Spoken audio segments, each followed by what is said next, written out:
الله وبركاته. معاكم ابراهيم من شركه اس زد، وكل يوم عرض جديد، واللي مش متابعني فايته كتير. اخواتي وحبايبي يا رب تكونوا بخير.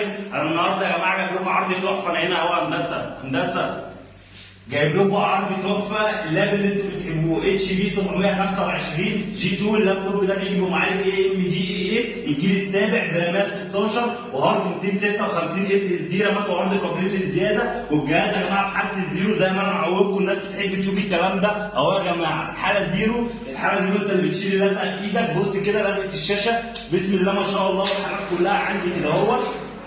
الحالات ده يا جماعه كل اللابات كده اهوت، كل اللابات حالتها زيرو ما فيهاش خربوش. اللابتوب ده يا جماعه بيجيب 3 مداخل يو اس بي، وبيجيب مدخل فيجا، وبيجيب مدخل لان، وفي ديسبلاي، وفي مدخل للصوت. اللابتوب حالته كويسه جدا يا جماعه زي ما انتم شايفين. البطاريه اوريجينال، شاحن اوريجينال، كابل باور اوريجينال. مش بس كده اهوت، معاها ده كمان يا جماعه، معاها ده شنطه وماوس وستيكر عربي.